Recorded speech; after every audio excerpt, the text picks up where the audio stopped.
Saviez-vous que les Danites de Côte d'Ivoire pourraient être liés à l'une des tribus perdues d'Israël? Cette question intrigue chercheurs, rabbins et historiens depuis des décennies. Et si cette ethnie africaine, les Dan Yakuba, portait en elle une histoire cachée, celle des descendants de Dan, fils de Jacob, l'un des fondateurs des 12 tribus d'Israël? Aujourd'hui, nous plongeons au cœur d'un mystère fascinant, où tradition, histoire et spiritualité s'entrelacent pour tenter de répondre à une question essentielle. Les Danites sont-ils vraiment l'une des tribus perdues d'Israël? Mais avant de commencer, prenez un instant pour vous abonner à votre chaîne L'Œil du Savoir et activer la cloche de notification. Ainsi, vous ne manquerez aucune de nos prochaines parutions sur des sujets aussi captivants. Et si cette vidéo vous plaît, pensez à la partager pour éveiller la curiosité de vos proches. Merci de l'avoir fait. Maintenant, entrons dans le vif du sujet. L'histoire commence en Côte d'Ivoire, un pays d'Afrique de l'Ouest connu pour sa diversité ethnique et culturelle. Parmi les nombreux groupes qui composent la mosaïque ivoirienne se trouve l'ethnie Dan Yakuba, une communauté de plus de 2 millions de personnes vivant principalement dans la région des 18 montagnes. Ce groupe se distingue non seulement par sa culture, mais aussi par une revendication surprenante. Ils se disent descendants de Dan, l'une des tribus perdues d'Israël. Mais d'où vient cette affirmation? Pour répondre, nous devons remonter à des siècles d'histoire.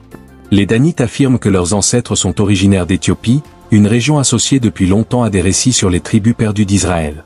Leur nom, Dan Yakuba, est également intrigant. En langue locale, il signifierait Dan fils de Yacoub ou Jacob, le patriarche biblique.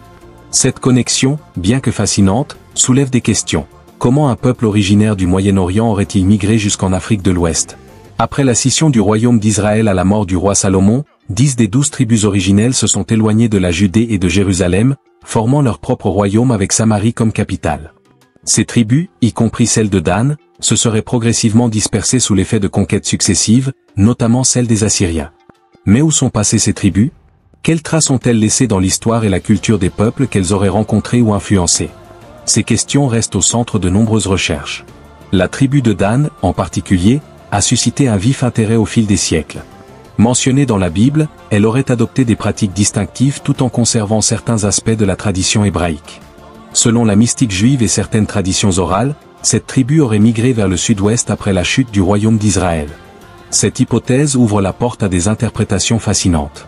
Serait-il possible que des éléments culturels, linguistiques ou religieux des Danites aient survécu jusqu'à nos jours en Afrique de l'Ouest?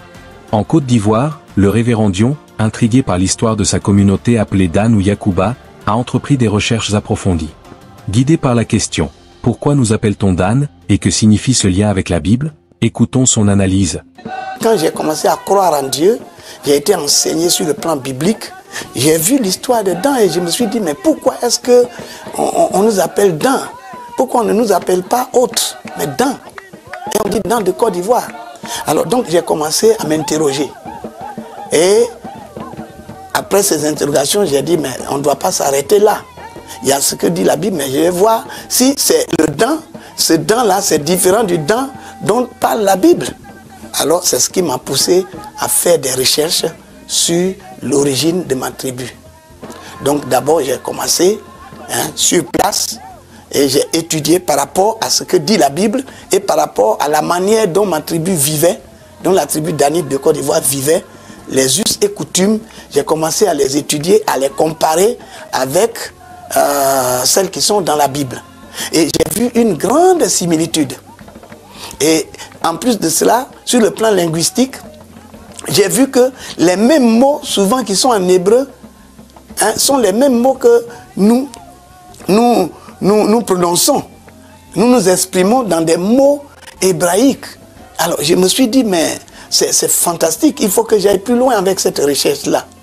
Et j'ai commencé à comparer les mots. C'est la même chose, mais avec 2700 ans d'histoire, ça fait longtemps. Il a découvert des similitudes troublantes entre les traditions locales et celles décrites dans les textes sacrés hébraïques. Par exemple, la langue Dan contient des mots qui, selon lui, ressemblent fortement à des termes hébreux. Mais cela suffit-il pour établir une connexion historique directe? Les us et coutumes des Danites de Côte d'Ivoire présentent également des points communs avec ceux des anciens hébreux. Le port du PAN Yakuba, un vêtement orné de bandes bleues évoquant le talit juif, ainsi que des pratiques rituelles telles que la circoncision ou des offrandes semblables au corban Mina, semble confirmer cette hypothèse. Cependant, ces ressemblances ne sont-elles que des coïncidences?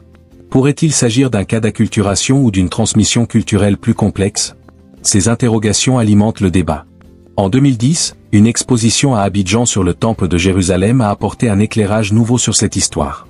Jean-Marc Rosenfeld, organisateur de l'événement, a identifié des éléments culturels et vestimentaires des Yacouba qui ressemblent aux pratiques hébraïques anciennes. En 2011, des rabbins israéliens ont même rencontré cette communauté pour examiner de plus près leurs traditions.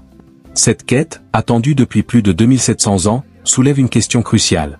Ces similitudes prouvent-elles un lien direct ou simplement des influences partagées au fil des migrations et des contacts? La quête des origines des Danites de Côte d'Ivoire est avant tout une affaire de mémoire collective. Pour cette communauté, les liens avec la tribu de Dan ne sont pas qu'un simple sujet d'étude, ils nourrissent un sentiment d'identité et de fierté. Mais ces revendications culturelles, bien qu'intrigantes, soulèvent des enjeux historiques et scientifiques complexes. Comment différencier une tradition orale d'une preuve historique?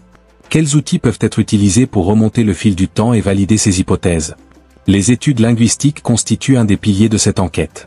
Si certaines similarités phonétiques entre des mots de la langue Dan et l'hébreu sont relevées, les chercheurs soulignent que les langues évoluent, se croisent et s'influencent mutuellement au fil des siècles.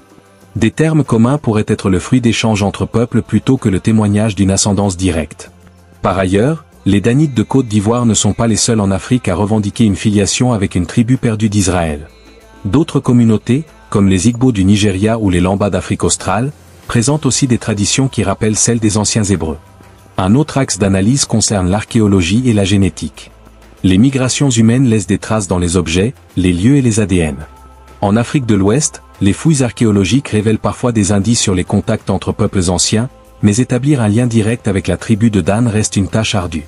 Quant aux études génétiques, elles permettent d'explorer les marqueurs ADN qui pourraient relier les Danites ivoiriens aux peuples sémitiques anciens. Cependant, ces études sont encore en cours, souvent, leurs résultats sont controversés, car interprétés à travers des prismes culturels et idéologiques. Pour les Danites de Côte d'Ivoire, l'identité est aussi une affaire spirituelle. Leur attachement à certaines pratiques hébraïques, comme la circoncision ou la célébration de rites spécifiques, transcende les débats scientifiques. Ces traditions, intégrées à leur quotidien, représentent une part essentielle de leur héritage. Même si la filiation avec la tribu de Dan ne peut être prouvée de manière irréfutable, ces éléments enrichissent leur culture et renforcent leur lien avec un passé qu'ils estiment commun. Les efforts pour comprendre ces connexions ne se limitent pas à la communauté Dan elle-même. Des anthropologues, historiens et théologiens du monde entier s'intéressent à ces récits. Pour eux, ces enquêtes ne concernent pas seulement une identité spécifique, mais aussi les dynamiques des migrations humaines, des échanges culturels et des récits collectifs qui façonnent l'histoire des peuples. Chaque pas vers la compréhension de ces liens élargit notre vision de l'histoire mondiale, en soulignant l'interconnexion entre les continents et les cultures. En fin de compte, qu'il s'agisse d'une origine historique ou symbolique, les Danites de Côte d'Ivoire rappellent l'importance de la transmission des traditions et du respect des racines. Leur quête pour découvrir leur passé inspire d'autres peuples à revisiter leurs propres histoires et à valoriser les ponts qui unissent les communautés humaines à travers les âges. Car au-delà de la véracité des faits, c'est le pouvoir des récits et des croyances qui façonnent le présent et forgent l'avenir. Merci d'avoir regardé cette vidéo jusqu'à la fin.